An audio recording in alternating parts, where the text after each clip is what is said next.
ભગવદ્ ગીતા અધ્યયન કેન્દ્ર સાથે પ્રત્યક્ષ અને પરોક્ષ રીતે જોડાયેલા આપ સૌ ગીતા પ્રેમી જિજ્ઞાસુ અને અધ્યયનશીલ ભાઈ બહેનોને સાનુને જય શ્રી કૃષ્ણ.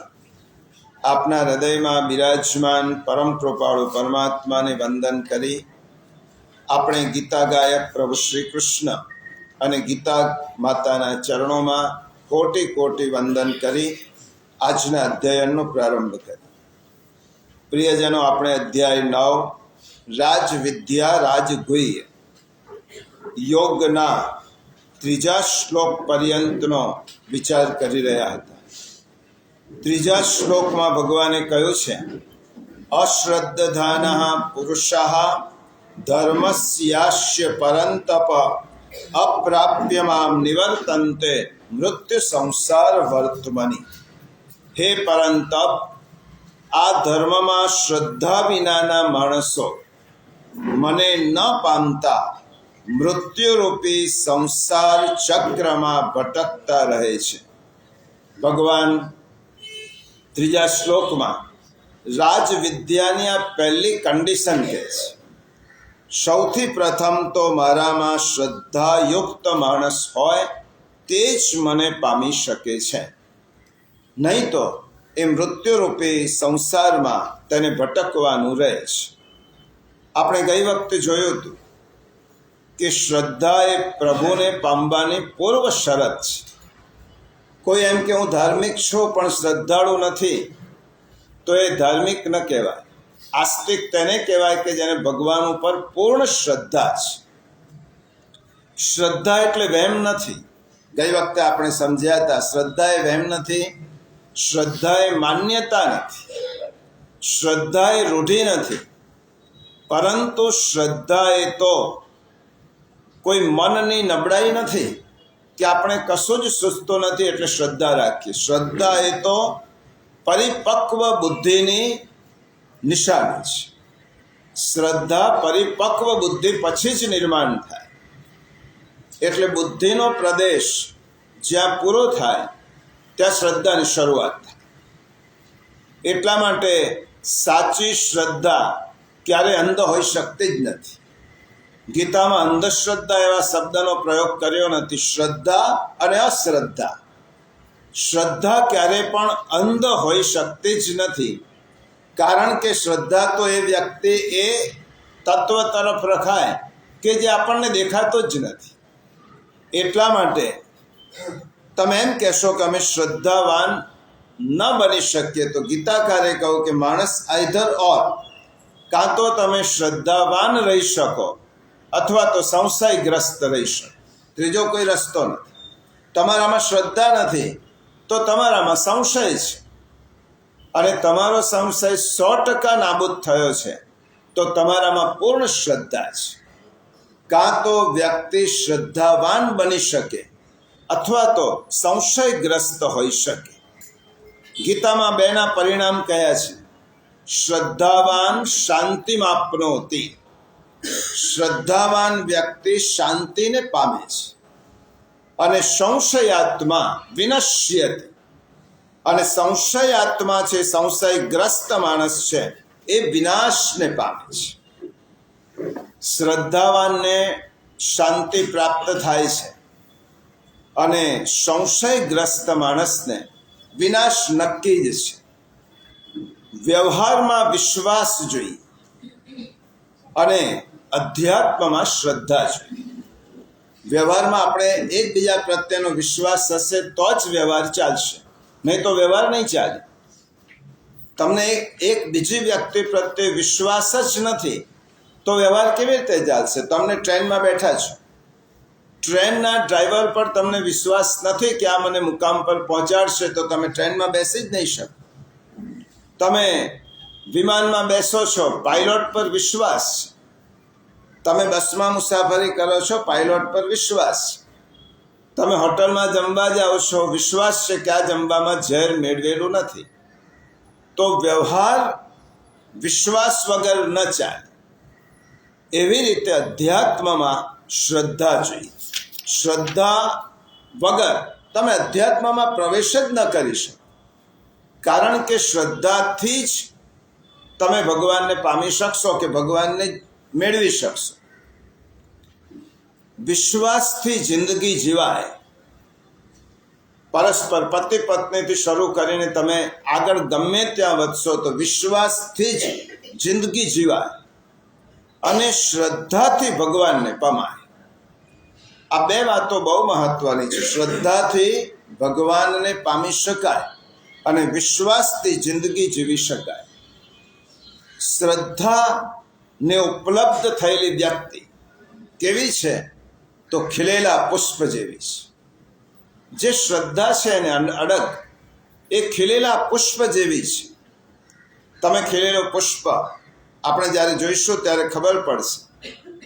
સૂર્યનો સાક્ષાત્કાર કરવા માટે તત્પર થઈને ઉભેલું છે. આ ખીલેલો પુષ્પ જાણે સૂર્યનો સાક્ષાત કરવા માટે બધી જ રીતે તૈયાર છે. એના ઉપર કોઈ પણ પ્રકારનું ઢાંકણ નથી, કોઈ પણ પ્રકારનું આવરણ નથી, કોઈ પણ પ્રકારનો આડંબર નથી. ખીલેલો પુષ્પ જુઓ, એ કોઈ પણ પ્રકારના આડંબર વગર, કોઈ પણ પ્રકારના ઢાંકણ વગર, કોઈ પણ પ્રકારના આવરણ વગર માત્ર સૂર્યની પ્રતીક્ષા કરે છે. અને સૂર્યની પ્રતીક્ષા કરે છે એટલા જ માટે સૂર્ય એ પુષ્પને ખીલાવે છે. જો બંને પરસ્પર છે. સૂર્યને કમળને પુષ્પને પૂર્ણ શ્રદ્ધા છે સૂર્ય ઉપર. એ તદ્દન ખુલ્લો થઈને સૂર્યની સામે ઉભેલું છે અને સૂર્યનારાયણ પધારી અને પુષ્પને ખીલાવે છે. એવી રીતે જ્યારે આપણે પુષ્પની જેમ આપણી શ્રદ્ધા ખીલાવીશું અને ભગવાન પ્રત્યક્ષ ભગવાનની સામે ઊભા રહીશું ત્યારે ભગવાન આપણને ખીલવશે. પુષ્પને સૂર્ય ખીલવે છે. એવી રીતે બધી દિવાલોને તોડીને ખુલ્લા આકાશની નીચે ઊભા રહેવું એનું નામ શ્રદ્ધા. બધી જ દિવાલોને તોડીને ખુલ્લા આસમાનની નીચે આપણે ઊભા રહેવું એને શ્રદ્ધા કહેવાય. નિસ્સંદેહ ચિત્ત, જેના મનમાં કોઈ પણ પ્રકારનો ડાઉટ નથી, નિસ્સંદેહ ચિત્ત અને ખીલેલા પુષ્પ જેવું મન, જે પ્રભુના અસ્તિત્વની સમક્ષ ઊભું રહી શકે તેને શ્રદ્ધા કહેવાય. ખીલેલા પુષ્પ જેવું મન બને અને નિસ્સંદેહ આપણે બુદ્ધિ થાય. બુદ્ધિમાં જરા પણ સંશય નથી. આ ગીતા ભગવાને જ કહી છે. ગીતાએ મારા માટે જ કહી છે. ભગવદ્ ગીતામાં ભગવાને કહ્યું છે, હું છું, પરમ કૃપાળુ છું, પરમ દયાવાન છું, તારો છું. આ બધા ઉપર શ્રદ્ધા હોય તે વ્યક્તિ એ ખીલી શકે. શ્રદ્ધાવાન વ્યક્તિ કેવો છે? નાના બાળક છે. શ્રદ્ધાવાન વ્યક્તિ પોતાનો હાથ, જેવી રીતે દીકરો હોય, નાનો છોકરો હોય, બાપા એને હાથ પકડીને લઈ જતા અને પોતાનો હાથ પિતાના હાથમાં પકડાવ્યા પછી જેવી રીતે બાળક નિશ્ચિંત થઈ જાય છે, એને કોઈ સંશય નથી. એ બાળકને એમ લાગે છે, સ્પષ્ટ એના મનમાં એવો સંશય જ નથી કે મારા પિતા અધવચ્ચે મારો હાથ છોડી દેશે. એના મનમાં ડાઉટ નથી કે મારા પિતા મને મંજિલે પહોંચાડશે કે નહીં પહોંચાડે. એકવાર પિતાના હાથમાં પોતાનો હાથ આપ્યા પછી બાળક જેવો નિશ્ચિંત બની જાય છે, એવી રીતે ભક્તએ ભગવાનના હાથમાં પોતાનો હાથ આપી દીધો છે. એટલા માટે ભક્ત કેવો બની જાય છે? નિશ્ચિંત. એને કોઈ ચિંતા નથી. એને ભૌતિક ચિંતા નથી, આધ્યાત્મિક ચિંતા નથી, કોઈ ચિંતા નથી. શ્રદ્ધાવાન માણસ બાળક જેવો છે. અને કહેશે, એને એમ લાગે છે પિતા જ્યાં લઈ જશે ત્યાં મારી મંજિલ. પિતા નહીં લઈ જાય તો એ મારી મંજિલ. મારે એના માટે મંજિલ મહત્વની નથી, પિતાનો હાથ પકડેલો છે એ મહત્વનું છે. એના માટે ઉપલબ્ધિ, પિતાએ એનો હાથ પકડ્યો એ જ ઉપલબ્ધિ. પિતા જ્યાં પહોંચાડે એ જ ઉપલબ્ધિ.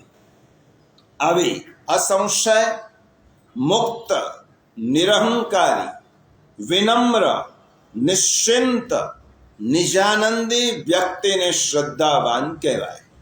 આ ભગવાને ત્રીજા શ્લોકમાં બહુ મહત્વની વાત, અશ્રદ્ધાના પુરુષા મામ ન પ્રાપ્યતે. શ્રદ્ધા વગરનો માણસ મને પ્રાપ્ત કરી શકતો નથી. તો શ્રદ્ધા કેવી જોઈએ? ભગવાન કહે છે આવી શ્રદ્ધા જોઈએ, અને આવી વ્યક્તિને જ હું મળી શકું છું. પછી આપણને એમ કહીએ અમારે શ્રદ્ધા રાખવી નથી ને ભગવાનને મેળવવા નથી, તો તેના માટે ભગવાને બીજો વિકલ્પ આપ્યો, મૃત્યુ સંસાર વર્તમાની. તો પછી તારા માટે બીજો વિકલ્પ ખુલ્લો છે કે તારે સંસાર સાગરમાં ભટકવાનું છે. ભગવાને તો ચેતવી દીધા કે આગળ ખાડો છે, તો મારો હાથ પકડી લે, તને નિશ્ચિંત થઈ જા. આપણે એમ કહીએ કે મારે હાથ પકડવો નથી, હું તો મારા રસ્તે મારી રીતે ચાલીશ. તો ભગવાન કહે છે કે આગળ ખાડો નક્કી જ છે, ત્યાં તારે પડવાનું છે. તમે જો ભગવાનને હાથ નહીં સોંપ તો એ હાથ સંસારને સોંપવો જ પડશે. અને એટલા માટે મૃત્યુ સંસાર વર્તમાની, તો એનું પરિણામ નક્કી જ છે કે મૃત્યુરૂપી સંસાર સાગરમાં આવાગમન કરવાનું. 84 લાખ યોનિમાં આ વખતે માણસ થયા, બીજી વખતે પશુ પક્ષી થવાય, જંતુ જીવ જંતુ થવાય. પુનરપી જનનમ પુનરપી મરણમ પુનરપી જનની જઠરે શયનમ. આ પરિણામ નક્કી છે. શ્રદ્ધાવાન થશો તો મારો હાથ પકડીને હું તમને લઈ જઈશ, અને મારો હાથ છોડી દેશો તો એનું પરિણામ નક્કી છે, મૃત્યુ સંસાર વર્તમાની. મને નહીં પામીને સંસાર રૂપી ચક્રમાં ફરવાનું જ છે. અને ભગવાને આ વાત 2-3 વાત કહી છે, 2-3 વખત. ચોથા અધ્યાયમાં 9મા શ્લોકમાં કહી છે, ત્યક્ત્વા દેહમ પુનર્જન્મ નૈતિ મામેતિ સોર્જુન. જો પાણી ક્યાં છે? ચોથો અધ્યાય 9મો શ્લોક. એટલે આપણને વિચાર, ગીતાનો વિચાર સ્પષ્ટ થતો જાય. ચોથો અધ્યાય 9મો શ્લોક, પાન નંબર 81 પર ભગવાને પહેલા કહી ચૂક્યા છે આ જ વાત. જન્મ કર્મ ચ મે દિવ્યમ એવં યો વેત્તિ તત્વતઃ ત્યક્ત્વા દેહં પુનર્જન્મ નૈતિ મામેતિ સોર્જુન. હે અર્જુન, મારા જન્મ અને કર્મ દિવ્ય અર્થાત નિર્મળ અને અલૌકિક છે. એમ જે માણસ તત્વથી જાણી લે છે તે દેહ છોડીને પુનર્જન્મ નથી પામતો, પણ મને જ પામે છે. આ જ વાત ભગવાને પાછું 5મા અધ્યાયના 17મા શ્લોકમાં કહી, પાન નંબર 98. 5મો અધ્યાય 17મો શ્લોક, 98 પાન. તદ્બુદ્ધિયસ્તદાત્માન સ્તન્નિષ્ઠાસ્તત્પરાયણઃ ગચ્છન્ત્ય પુનરાવૃત્તિમ જ્ઞાન નિર્ધૂત કલ્મષા.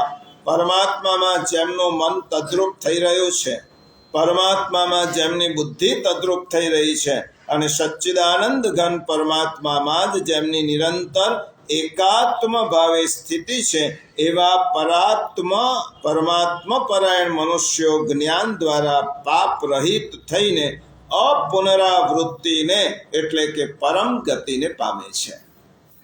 ભગવાને પાછું અહીંયા કહ્યું, અને 15મા અધ્યાયમાં ભગવાન ફરીથી કહેવાના છે, યદ ગત્વા ન નિવર્તન્તે તદ્ધામ પરમમ મમ.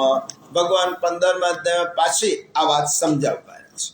એટલા માટે વ્યવહારમાં વિશ્વાસ અને અધ્યાત્મમાં શ્રદ્ધા જોઈએ.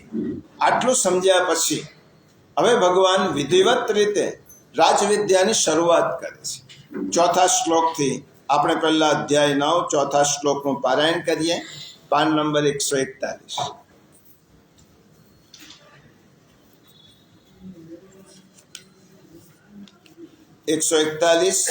અધ્યાય 9 શ્લોક 5મો. આજે જેનું અધ્યયન આપણે શરૂ કરીએ છીએ તે મયા તતમિદં સર્વં જગદાવ્યક્તમૂર્તિના મત્સ્થાની સર્વભૂતાની ન ચાહં ભૂતેષ્વસ્થિતઃ મયા તતમ ઇદમ સર્વં જગત અવ્યક્તમૂર્તિના મત્સ્થાની સર્વભૂતાની ન ચ અહમ તેષુ અવસ્થિત. શબ્દના અર્થ શું થાય? મયા એટલે મુજ, અવ્યક્ત એટલે નિરાકાર, મૂર્તિના એટલે પરમાત્માથી, ઇદમ એટલે આ, સર્વમ એટલે આખું, જગત એટલે જગત જલમાં બરફની પેઠે, તતમ એટલે પરિપૂર્ણ છે, ચ એટલે અને, સર્વભૂતાની બધા જ ભૂતો એટલે પ્રાણી માત્ર, મત્સ્થાની મારામાં સ્થિત છે, પણ વાસ્તવમાં અહમ એટલે હું, તેષુ તેમનામાં ન અવસ્થિતમ સ્થિત નથી. મુજ નિરાકાર પરમાત્માથી આ આખું જગત જલથી બરફની પેઠે પરિપૂર્ણ છે અને સગળા ભૂતો મારામાં સંકલ્પને આધારે સ્થિત છે, પણ વાસ્તવમાં હું એમનામાં સ્થિત નથી. આ શ્લોકનો અનુવાદ વાંચીએ તો બહુ ખબર ના પડ્યા કે ભગવાન કહેવા શું માગે છે. હું એમનામાં સ્થિત છું, એમનામાં નથી, તેઓ મારામાં છે. એટલા માટે શ્રીમદ ભગવદ્ ગીતા એ આપણી બુદ્ધિને કસરત આપતો ગ્રંથ છે. આ પુરાણ નથી, પરંતુ એ સમજવા માટે સંતો મહાપુરુષોનું શરણ લેવું પડે. ભગવાન આગળના શ્લોકમાં કહી ગયા કે હું તને હવે રાજવિદ્યા અર્થાત બ્રહ્મ વિદ્યા, અધ્યાત્મ વિદ્યાનું ગોપનીય રહસ્ય કહેવાનો છું. આવી ગૂઢ વિદ્યા માટે પહેલાં તો પશ્ચિમના લોકોમાં અને આપણામાં બહુ મોટી ગેરસમજ છે. આપણે અધ્યાત્મ વિદ્યા કોણે કહીએ છીએ? પહેલાં પશ્ચિમના લોકો કોણે માને છે? સ્પિરિચ્યુઆલિટી એટલે શું? એ લોકો શું સમજે છે? એ લોકો એમ સમજે છે કે મેસ્મેરિઝમ છે, સંમોહન વિદ્યા છે, વશીકરણ છે, હિપ્નોટિઝમ છે, ટેબલ રેપિંગ છે, મૃતાત્મા જોડે વાતચીત કરવી, આ બધા ચમત્કારોને તે લોકો એમ માને છે કે અધ્યાત્મ છે. આ અધ્યાત્મ નથી. આ એક પ્રકારની અથર્વવેદની વિદ્યા છે કે તમે કોઈ પણ વ્યક્તિને તમારા સંમોહનથી તેને સંમોહિત કરી શકો, એને વશીભૂત કરી શકો, તમે ગતાત્મા સાથે વાતચીત કરી શકો. આ એક વિદ્યા છે અથર્વવેદ, અધ્યાત્મ નથી. ભગવાને જે વિદ્યા કહી છે અધ્યાત્મ એટલે શું? તો આ બધી શું છે? આ ચમત્કારોને અધ્યાત્મ વિદ્યા ન કહેવાય. બ્રહ્મ વિદ્યા, રાજવિદ્યા એટલે ચમત્કારોનું બંધ થવું, એનું જ નામ અધ્યાત્મ વિદ્યા. એવી રીતે આપણે ત્યાં પણ કોઈ ગુરુવારનો ઉપવાસ કરે, શનિવાર હનુમાનજી પર તેલ ચડાવે, કોઈ એકાદશીનો નકોડો ઉપવાસ કરે, કોઈ બાઈએ ફટાટોપ કરે, વ્રત કરે, વિધાન કરે, યજ્ઞ કરે, યાગાદિ કરે, દાન કરે, આ બધાની વેલ્યુ છે, પરંતુ આનું નામ અધ્યાત્મ નથી. કોઈ એમ કે હું 2 કલાક પૂજા પાઠ કરું છું, અધ્યાત્મ નથી. કોઈ એમ કે હું 3 કલાકની મારી સેવા છે, એનો અર્થ હું આધ્યાત્મિક થઈ ગયો છું, એમ નહીં. આ બધી વસ્તુઓ એક પ્રકારનું વિધિવિધાન છે, કર્મકાંડ છે, અને જે કરવું જ જોઈએ. આધ્યાત્મિક માણસ થયા પછી આ બધું ઓટોમેટિક થયા લાગે. તમે ભગવાન સાથે સંબંધ બાંધો એટલે ભગવાનને યાદ કરવા એ કહેવું ના પડે. દીકરો પરદેશ જાય કે દીકરી પરદેશ જાય ત્યારે માને એમ કહેવું નથી પડતું, કે પિતાને એમ કહેવું નથી પડતું કે તારા દીકરાને તો યાદ કર, તારી દીકરીને યાદ કર. દીકરીને એમ કહેવું નથી પડતું કે માતા પિતાનું સ્મરણ યાદ કર. સ્વાભાવિક ક્રમ છે. એટલા માટે અમુક પ્રકારના કપડાં પહેરવા, સિવેલા કપડાં નહીં પહેરવા, કે વાળ વધારવા, કે દાઢી વધારવી, કે અમુક પ્રકારથી રહેવું, આનું નામ અધ્યાત્મ નથી. અધ્યાત્મની વાત શ્રીમદ ભગવદ્ ગીતામાં ભગવાને બહુ સુંદર રીતે, તાત્વિક રીતે, ફિલોસોફિકલી સમજાવી છે. એક્ઝેક્ટલી અધ્યાત્મ એટલે શું? રાજવિદ્યાની વાત છે અને ભગવાન આ જ વાત કરે છે. અધ્યાત્મ એટલે શું? અધ્યાત્મની ફિલોસોફી શું છે? જગતનો અને આદિમ શક્તિ. જગતનો એટલે આપણે જ્યાં રહીએ છીએ એટલે સૃષ્ટિ, અને આદિમ શક્તિ, એ બંને વચ્ચેનો સંબંધ કયો છે? અને આદિમ શક્તિ અને મારી વચ્ચેનો કયો સંબંધ છે? પ્રભુ અને મારી વચ્ચેનો સંબંધ પ્રભુ અને જગત વચ્ચેનો કયો સંબંધ છે, તેથી મારો જગત સાથેનો કયો સંબંધ છે, આ જે સ્પષ્ટ સમજાવે છે તેનું નામ અધ્યાત્મ વિદ્યા. મારો અને ભગવાનનો અને સૃષ્ટિનો, અને તેથી સૃષ્ટિનો અને મારો કયો સંબંધ છે, આ સ્પષ્ટ આપણા મનમાં થયો તો તેને અધ્યાત્મ કહેવાય. મારો અને ભગવાનનો કયો સંબંધ, એને રાજવિદ્યા કહેવાય, એને અધ્યાત્મ વિદ્યા કહેવાય. દુનિયામાં 3 જ વસ્તુ છે બ્રહ્માંડમાં: હું, સૃષ્ટિ અને ભગવાન. આ ચોથી વસ્તુ જ નથી. આ ત્રિકોણ જે સમજી લે છે એ આધ્યાત્મિક થયો. પછી એ પૂજા કરે, પાઠ કરે, યજ્ઞ કરે, યાગાદી કરે, તપ કરે, દાન કરે, એ બધી વસ્તુ જુદી છે. પરંતુ જેનું મૂળ, એને સ્પષ્ટતા છે, હું, સૃષ્ટિ અને ભગવાન. આ ત્રણેય વચ્ચેનો પરસ્પર સંબંધ સમજી લેવા. એમાં 2 તો બદલાવાના નથી. જગત જગત જ રહેવાનું છે, ભગવાન ભગવાન જ રહેવાના છે. બદલવાનું કોણે છે? મારે. એટલે હું સમજીશ ભગવાનને તો મારામાં બદલ આવશે. અને એટલા માટે સૃષ્ટિ અને ભગવાન તો છે જ, પરંતુ આ બંનેની સાથેનો મારો સંબંધ કયો છે, એનું નામ અધ્યાત્મ. તેમાં સૃષ્ટિ અને ભગવાન બંનેને સમજવા માટે હું એટલે મારી દ્રષ્ટિ વિકસાવવી, એનું નામ અધ્યાત્મ. હું જે જગતમાં રહું છું તે જગત શું છે? જગત અને મને જે આધાર આપનાર છે એ કોણ છે? આ જે સમજે છે તેનું નામ અધ્યાત્મ. ભગવાનને ઓળખવા, હજી છેલ્લા શબ્દોમાં કહું, ભગવાનને ઓળખવા, ઓળખેલા ભગવાનને પામવા, એનું નામ અધ્યાત્મ. અને ભક્તિમાં ભગવાનને પ્રેમ કરવો. ભગવાનને પામવા માટે પ્રભુને જેટલો પ્રેમ કરીશું તેટલા ભગવાન મળશે. અને ભગવાન પર જેટલો પ્રેમ હશે તેટલો સૃષ્ટિ પર થશે. કોઈ એમ કહે કે હું સૃષ્ટિને પ્રેમ કરું છું ને ભગવાનને નહીં, આ શક્ય જ નથી. તમને સર્જનહાર ઉપર જેટલો પ્રેમ હશે તેટલો જ તેના સર્જન ઉપર પ્રેમ થશે. એટલા માટે ભગવાન પર જેટલો પ્રેમ તેટલો જ પ્રેમ સૃષ્ટિ પર. એનું નામ સાચું અધ્યાત્મ, એનું નામ સાચી અધ્યાત્મ વિદ્યા. અને ભગવાને આ 4થા શ્લોકથી એનો પ્રારંભ કર્યો છે. 4થા શ્લોકમાં ભગવાન આ વાત સમજાવે છે. 4થા શ્લોકમાં 3 સિદ્ધાંતો બહુ મહત્વના છે. પહેલું કયું? મયા તતમિદમ સર્વમ જગદ વ્યક્ત મૂર્તિના. પહેલું ભગવાને શું સિદ્ધાંત કયો? આ આખું જગત મારા નિરાકાર પરમાત્માથી પરિપૂર્ણ છે. જો આનું ગુજરાતી બરાબર સમજશો પછી એનું વિવેચન સમજાશે.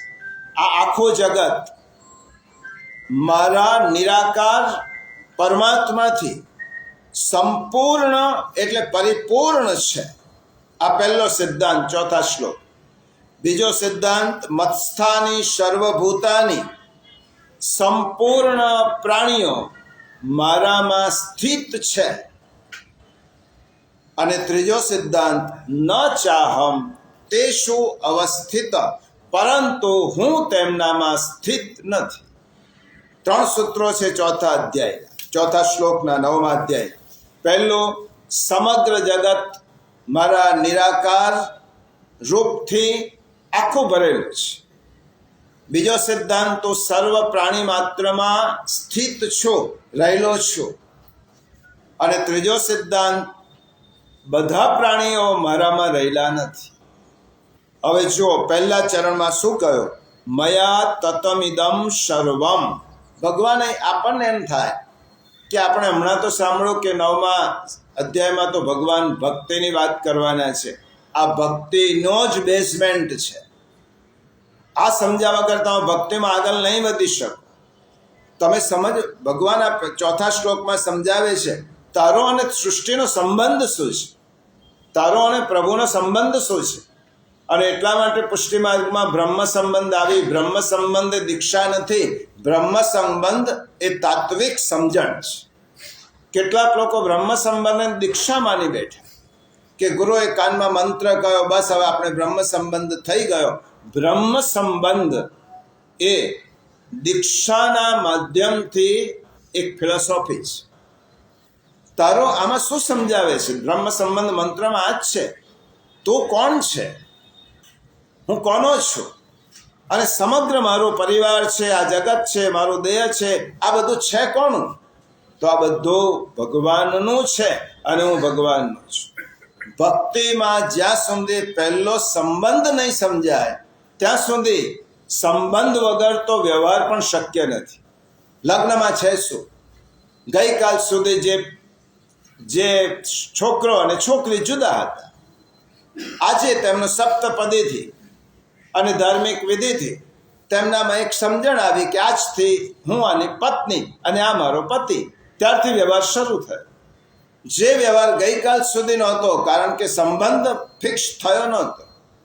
સંબંધ બંધાય પછી વ્યવહાર શરૂ થાય. તો વ્યવહારમાં પણ સંબંધ બંધાયા વગર વ્યવહાર ન થાય તો અધ્યાત્મમાં ભગવાનની સાથેનો સંબંધ નક્કી થયા વગર ભગવાનની પાસે કેવી રીતે પામીશું? એટલે ચોથો શ્લોક આ ભક્તિનો જ પાયો છે. ચોથો, પાંચમો, છઠ્ઠો, ભગવાન આ તત્વજ્ઞાનની ભક્તિનું તત્વજ્ઞાન છે. આ ત્રણેય શ્લોકમાં ફિલોસોફી ઓફ ભક્તિ છે. તમે આને સમજ્યા વગર ભક્તિ નહીં કરી શકો, ને કરશો તે ભક્તિ અપરિપક્વ હશે, એ કાચી ભક્તિ હશે, એ ગતાનુગતિક ભક્તિ હશે. એટલા માટે ભગવાને પહેલા ચરણમાં કહ્યું, મયા તતમિદમ સર્વમ જગદ વ્યક્ત મૂર્તિના. તત્વજ્ઞાનનો પહેલો પ્રશ્ન છે. ફિલોસોફીનો પહેલો પ્રશ્ન શું? હું કોણ? હું જેમાં રહું છું એ જગત છે શું? એની નિર્મિતિ કોણે કરી છે? એનો ઉત્પાદક કોણ છે? આ જગત એની જાતે ઉત્પન્ન થયું નથી. આ ટેબલ છે તો ટેબલને પણ બનાવનાર સુથાર હોય તો જ ટેબલની નિર્મિતિ થઈ.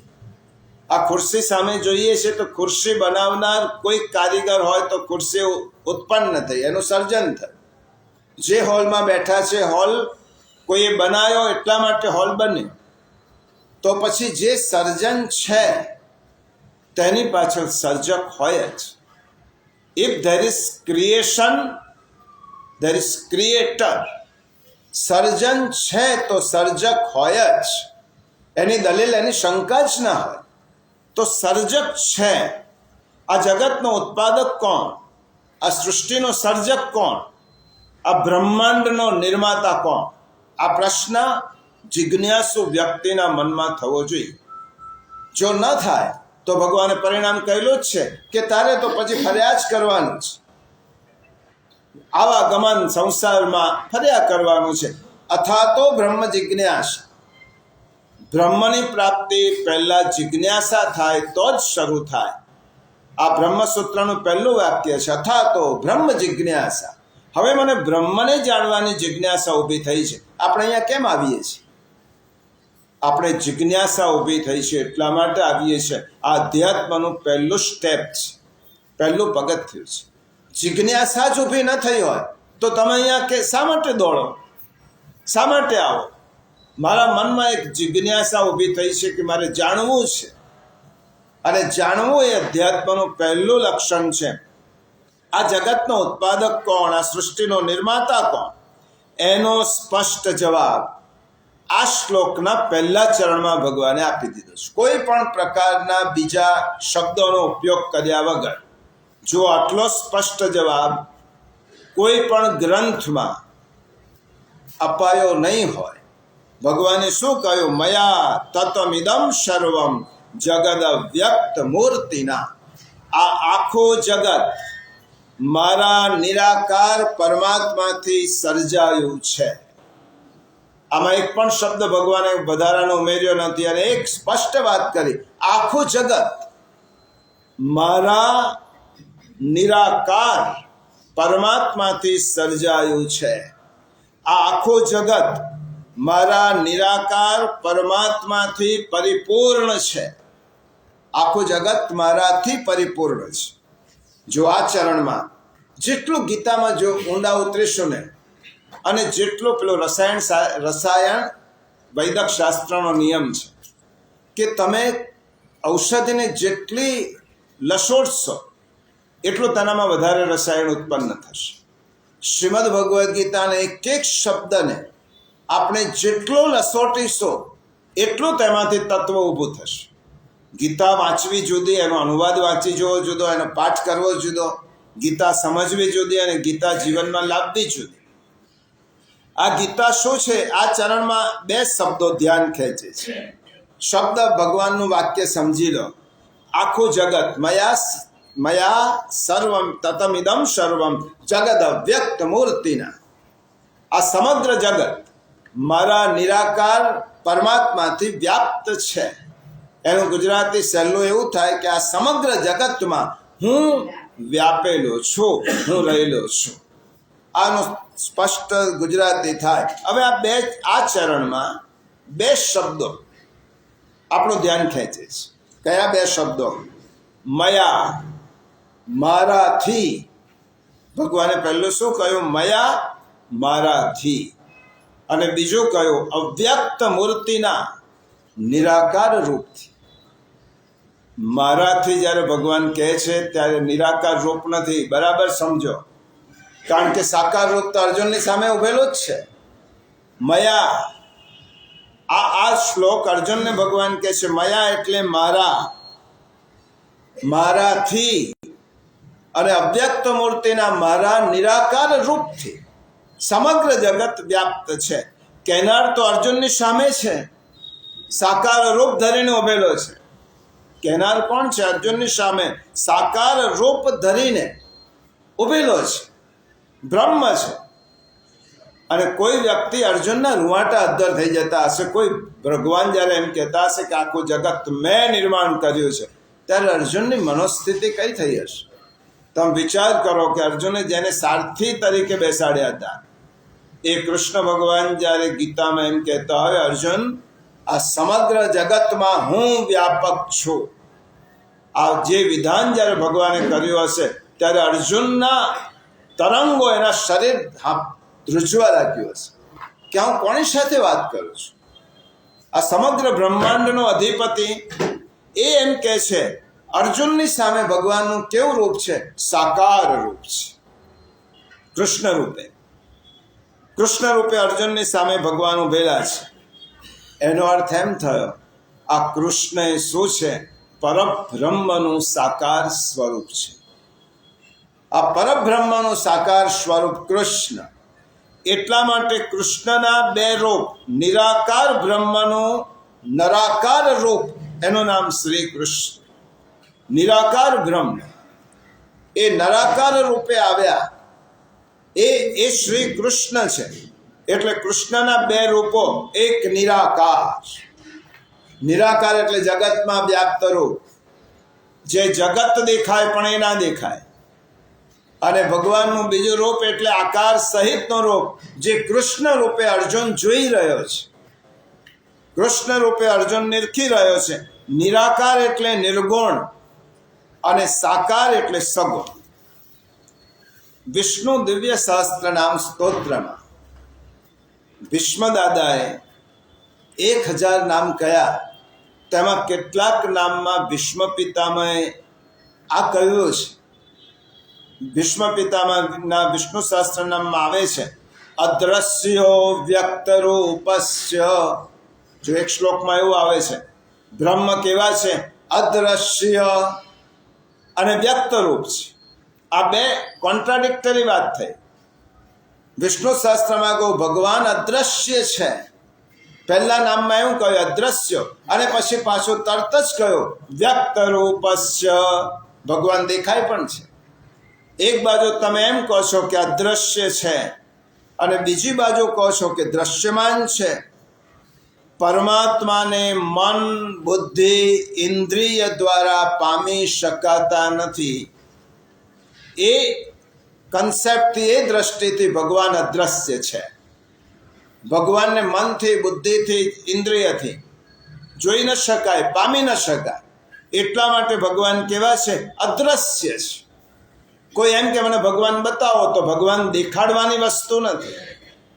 પરંતુ તમે શ્રદ્ધાથી ભગવાનને જોઈ પણ શકો. તમે જે રૂપ ધારો છો તે રૂપે જોઈ શકો.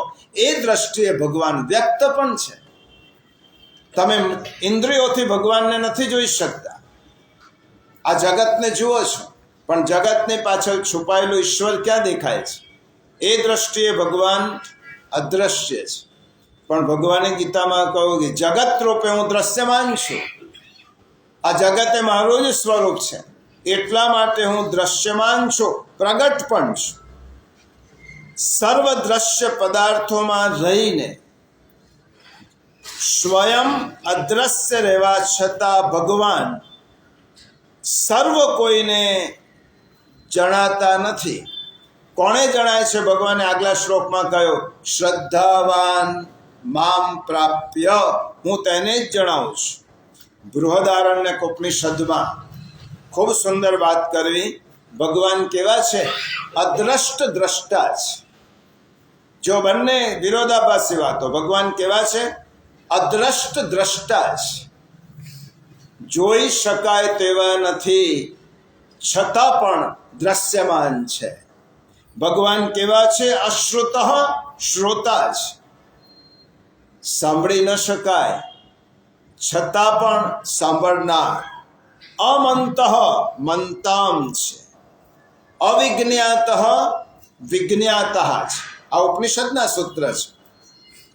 તે જોવામાં આવતા નથી, છતાં પણ જોનાર રૂપે છે. તે સાંભળવામાં આવતા નથી, છતાં પણ સાંભળનાર રૂપે છે. સંકલ્પમાં નથી આવતા, છતાં સંકલ્પ કરનાર છે. અને જ્ઞાનમાં નથી આવતા, છતાં જ્ઞાન રૂપ છે. ભગવાન આ ગીતાના પહેલા શ્લોકમાં બહુ સુંદર વાત, ગહન વાત છે. શ્રીમદ ભગવદ્ ગીતા બુદ્ધિને કસરત આપતો ગ્રંથ છે. તમે બુદ્ધિમાં જ્યાં સુધી ભગવાનને નહીં ઉતારો ત્યાં સુધી તમે ભગવાનને ઓળખી પણ નહીં શકો. ગીતાનો પ્રેમ કેવો છે? તો પૂજ્ય દાદાએ કહ્યું, ઇન્ટેલેક્ચ્યુઅલ લવ ટુવર્ડ્સ ગોડ. ભગવાન પ્રત્યેનો બૌદ્ધિક પ્રેમ એ ગીતા શીખવાડે છે. પરંપરાથી નહીં, ભગવાન પ્રત્યેનો ઇન્ટેલેક્ચ્યુઅલ તમારામાં કન્વિન્સ થયા તો ભગવાનને પ્રેમ કરી શકો. બીજાએ કહું ભગવાનને માનવા જોઈએ. આપણો ધર્મ ટકતો કેમ નથી ખબર છે? આપણો ધર્મ કાં તો પરંપરાથી ચાલે છે, આપણો ધર્મ કાં તો ગતાનુગતિક ચાલે છે. આપણે બધામાં બુદ્ધિ ચલાવીએ છીએ, ધર્મમાં બુદ્ધિને પાછળ રાખીએ છીએ. અને ગીતામાં ભગવાને આગ્રહ કર્યો છે, યો બુદ્ધેઃ પરતસ્તુ સઃ. બુદ્ધિની પેલે પાર છે તે જ હું છું. આપણે બધું જ કર્મકાંડ, પૂજા છે, વિધિ વિધાન છે, જે પણ કરીએ છીએ એ શેના જેવું છે? બીજાએ કર્યું માટે મારે કરવાનું. સાસુએ કરી હતી સેવા એટલે હું કરું છું. મારા બાપા પૂજા પાઠ કરતા હતા એટલે હું કરું છું. શા માટે કરું છું એ આપણે પૂછ્યું પણ નહીં, અને પૂછ્યું ત્યારે કહેનારે તે કહ્યું પણ. શ્રીમદ ભગવદ્ ગીતા સમજાવે છે કે તમે જે કરો છો શા માટે કરો છો? વાય.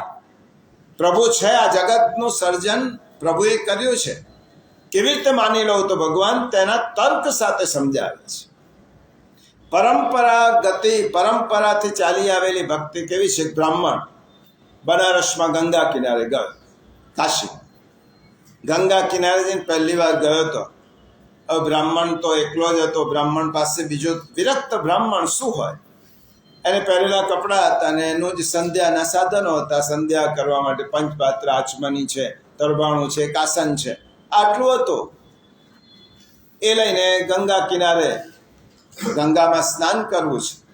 હવે એને જોયું તો ઘણી બધી ગીર્દી છે. હવે આ બધી વસ્તુ હું ક્યાં મૂકું? ક્યાં મૂકીને કોણે સોંપે? મને તો કોઈ ઓળખતું નથી, કોણે સોંપીને જાઉં? બ્રાહ્મણે બહુ વિચાર કર્યો.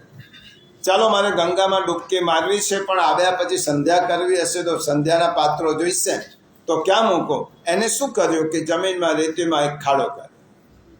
એ ખાડાની અંદર પોતાના વાસણો ઢાંકી દીધા અને રેતી આમ પાથરી દીધી. હવે એને વિચાર આવ્યો કે આ જ જગ્યાએ મારા વાસણો છે, પછી મને આવ્યા પછી શું ખબર પડશે? એટલા માટે એના ઉપર શિવલિંગ બનાવ્યું. એને એ રેતીનું એક લિંગ બનાવી દીધું. પછી એને વિચાર આવ્યો, ખાલી લિંગ બનાવીશ તો લોકોને એમ થશે ટેકરો છે ને કોઈ પગથી તોડી નાખશે, એટલા માટે એને એના પર ફૂલ મૂકી દીધું કે બધાને એમ લાગે કે આ શિવલિંગ છે અને કોઈ તોડે નહીં અને મારું વાસણો મેળવી લઈશ. એમ કરીને તે સ્નાન કરવા ગયા. તીર્થમાં તો ઘણા બધા અજાણ્યા લોકો આવતા. બધાને એમ થયું કે ગંગા સ્નાન કરતા પહેલા આ વિધિ કરવાની હશે. આ બ્રાહ્મણે, જનોઈધારી બ્રાહ્મણે આવી વિધિ કરી છે ગંગા સ્નાન પહેલા, આવું કરવાનું હશે. બીજાએ ખાડો ખોદ્યો. ખાડો ખોદ્યા પછી એને સપાટ કર્યો, લિંગ બનાવ્યું, ફૂલ મૂક્યું. ત્રીજાએ, ચોથાએ, પાંચમાએ, છઠ્ઠાએ. બ્રાહ્મણ જ્યારે સ્નાન કરીને આવ્યો ત્યારે 100 શિવલિંગ તૈયાર થયા. એ વિચાર કરવા લાગ્યો, મારું કયું, મારા વાસણો મેં ક્યાં મૂકેલા છે? ગતાનો ગતિકો ધર્મ ન લોક પારમાર્થિક. ગતાનું ગતિક, પરંપરાથી એક કર્યો બીજાએ કર્યો, આનાથી આપણી બુદ્ધિ, આ અધ્યાત્મ વિદ્યા નથી. શ્રીમદ ભગવદ્ ગીતામાં ભગવાને કહ્યું છે, આ પહેલું સૂત્ર બહુ મહત્વનું છે, સમગ્ર જગતમાં હું વ્યાપ્ત છું. આ સમગ્ર જગત મારાથી પરિપૂર્ણ છે. જે અદ્રશ્ય છે એ વ્યક્ત રૂપે પણ છે અને ભક્તના મનોરથની પૂર્તિ કરવા માટે તે કોઈ પણ રૂપ લઈ શકે છે. ભક્તના મનોરથની પૂર્તિ કરવા માટે એ કોઈ પણ રૂપ ધારણ કરી શકે. એ જ રીતે દ્રશ્યમાન છે. અદ્રશ્ય એટલા માટે જે દેખી શકાતો નથી. પણ કોઈના ભક્તના મનમાં એવી ઈચ્છા થઈ. વૃંદાવનની એક ઘટના છે. વૃંદાવનમાં એક મહાત્મા, વૃંદાવન તો મહાત્માઓની, રસિક મહાત્માઓની ભૂમિ છે. તેની અંદર એવા રસિક લોકો જાય કે જેને જીવનમાં બસ એક જ ધ્યેય છે, કૃષ્ણ અને રાધા સિવાય જેના જીવનમાં બીજો કોઈ ધ્યેય નથી. એ જ વિષય, એ જ એમનો જપ, એ જ એમનું રટણ, એ સિવાય કંઈ જ નહીં. આવા કેટલા મહાત્માઓ વૃંદાવનમાં રહે. એક મહાત્માએ પોતાનો સંસારની જવાબદારી પુત્રોને સોંપી અને કહ્યું કે વૃંદાવનમાં જઉં છું, ત્યાં જ રહીશ, ત્યાં જ મારું શેષ જીવન પૂરું કરીશ, મારા ઠાકોરજીની સ્મરણ કરીશ, ભક્તિ કરીશ, માનસી ભક્તિ કરીશ.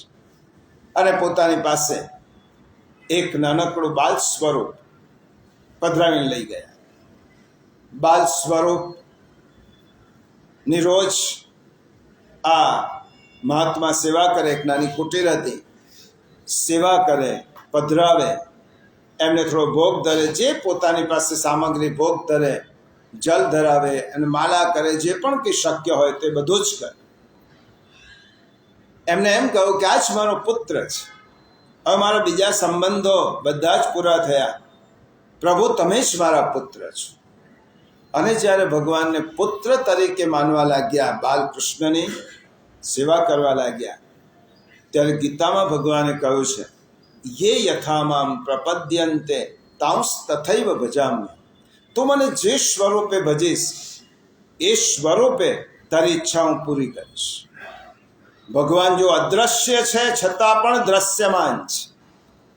અહીંયા ભગવાને કહ્યું છે, આ ઉપનિષદ અને ગીતા કહે છે, ભગવાન નિરાકાર રૂપે સમગ્ર જગતમાં વ્યાપ્ત છે, પરંતુ એ જ ભગવાન ભક્તના મનોરથને પૂર્ણ કરવા માટે કોઈ પણ સ્વરૂપ લઈ શકે છે.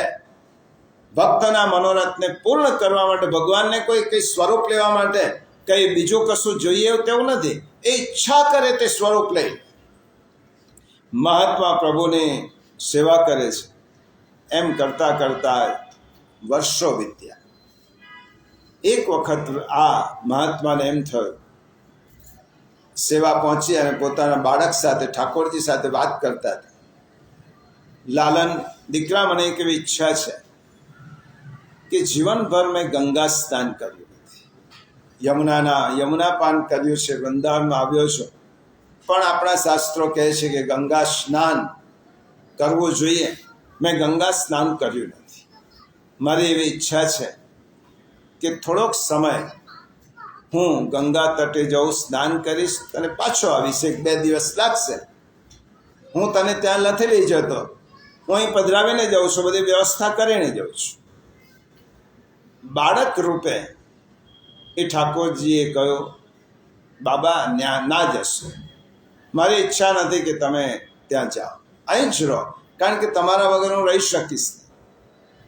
પ્રભુને પણ એવી ટેવ પડી જાય, જે કાયમ પ્રભુને લાલન પાલન કરતા હોય, ભોગ ધરાવતા હોય, ભગવાનને પણ એમ થાય કે આના હાથનું જ ખાવું ગમે, બીજાના હાથનું પ્રભુને ગમે પણ નહીં, તમે ન જશો. મહાત્માએ કહ્યું સારું નથી જતું. થોડાક દિવસ પછી એ મહાત્માનો દેહ છૂટી ગયો. દેહ છૂટ્યો. દ્રશ્યમાન કોના માટે હતા? મહાત્મા માટે. બીજા માટે ભગવાન તો અદ્રશ્ય હતા, બીજાને થોડા દેખાય, તો એને જ દેખાય કે ભગવાનને જેને દેખાવું છે. શ્રદ્ધાવાન મામ પ્રાપ્ય, પૂર્ણ શ્રદ્ધા છે એને જ ભગવાન દેખાય. અને પછી બીજા બધા સંતો આવ્યા અને તેમની વિધિ કરવા માટે, જે રીતે તેમની વિધિ થાય એ રીતે તેમની વિધિ કરવા માટે લઈ જતા હતા, સ્નાન કરાવ્યું. અને જેમનો અંતિમ ક્રિયા કરતા હતા ત્યાં એક 7 વર્ષનો બાળક પોતાના હાથમાં એક કળશ લઈને આવ્યો અને ઉભા રહો. પેલા મહાત્માએ પૂછ્યું, કોણ છે તું? તું એમનો દીકરો છું. આ બધાને ખબર હતી કે મહાત્મા તો પરણેલા જ નહોતા, એમનો દીકરો ક્યાંથી હોય? હું એમનો દીકરો છું અને મારા પિતાની એવી ઈચ્છા હતી કે તેમને ગંગાજલથી સ્નાન કરવું છે, તો એમના માટે ગંગાજલ લઈને આવ્યો છું. અને તે દીકરાએ સ્નાન કરાવ્યું મહાત્માને આખો શરીરથી પોતે જ, અને એક ક્ષણ માટે અદ્રશ્ય થઈ ગયો. મહાત્મા વિચાર કરવા લાગ્યા, કોણ હતો? આ એ જ હતા કે જેને મહાત્માએ પોતાનો દીકરો ગણ્યા હતા, સ્વયં શ્રી કૃષ્ણ બાલ સ્વરૂપ. તે મહાત્માને સ્નાન કરાવી ગયા કે મારા પિતાની ઈચ્છા હતી કે ગંગા સ્નાન કરવું છે, મેં ના પાડી. એટલા માટે જે અદ્રશ્ય છે એ વ્યક્ત પણ છે, કારણ ભક્તના મનોરથની પૂર્તિ કરવા માટે પ્રભુ કોઈ પણ રૂપ લઈ શકે છે. એટલા માટે આપણે બોલીએ છીએ ને, રૂપ નામ અવિભેદેન. મંગલાચરણમાં જ આપણે ગીતાને નમો ભગવતે તસ્મૈ કૃષ્ણાયાદભૂત કર્મણે રૂપ નામ અવિભેદેન જગત ક્રીડતિયો યતઃ. આ પહેલું સૂત્ર. ભગવાન કોઈ વ્યક્તિ નહીં. આપણને આપણા તાર્કિક મનમાં એમ થાય, કોઈ અદ્રશ્ય હોય પછી દ્રશ્ય કેવી રીતે રહી શકે? એના લૌકિક ઉદાહરણ આપો. કોઈ વસ્તુ અદ્રશ્યમાન છે, તે દ્રશ્યમાન કેવી રીતે હોઈ શકે? લૌકિક ઉદાહરણથી આપણે વધારે સમજ્યા છે. ગોળમાં, ખાંડમાં, દૂધમાં મીઠાશ છે કે નહીં? તમને ગોળ દેખાય છે, અંદરની મીઠાશ દેખાય છે. ખાંડ દેખાય છે, અંદરની મીઠાશ દેખાય છે. દૂધ દેખાય છે, પણ અંદરનું ગળપણ દેખાય છે. ગોળ એ વ્યક્ત રૂપે છે અને જે ગળપણ છે એ અવ્યક્ત રૂપે છે. જે તેને મીઠાશ છે તે અવ્યક્ત રૂપે છે. દૂધ એ વ્યક્ત છે અને દૂધની અંદર રહેલી જે મીઠાશ છે તે અવ્યક્ત છે. એવી રીતે આ જગતમાં ભગવાન કેવા છે? પ્રભુએ કહ્યું, મયા તતમિદમ સર્વમ. આ બધી જ વસ્તુ મારા દ્વારા આ જગત વ્યાપ્ત છે. કયા સ્વરૂપથી? નિરાકાર સ્વરૂપ. મારા અવ્યક્ત સ્વરૂપથી બધું જ વ્યાપ્ત છે. એટલા માટે ભગવાને આ પહેલો સિદ્ધાંત કયો, અવ્યક્ત બ્રહ્મ જ્યારે વ્યક્ત કૃષ્ણ થઈને અર્જુનને જ્યારે જે વાતો કરે છે એનું નામ રાજવિદ્યા. અવ્યક્ત બ્રહ્મ છે અને વ્યક્ત કૃષ્ણ બન્યા છે. અને એ કૃષ્ણ જ્યારે અર્જુનને પોતાના જ શ્રીમુખથી જ્યારે આ બધી વાતો કરે છે એનું નામ રાજવિદ્યા. આ જ વાત કઠોપનિષદમાં કરી છે. વિષય ખૂબ સુંદર છે, ગહન છે, છતાં પણ રસપ્રદ છે. કારણ કે આ શ્રીમદ ભગવદ્ ગીતાના બધા જ શ્લોકો, હવે જે રાજવિદ્યાના શ્લોકો છે, ભગવાન તો પહેલા આપણો સંબંધ, મારો અને તારો શું સંબંધ છે એ સમજી લે. એ ભગવાન સમજાવવા માટે આ બધું કહે છે.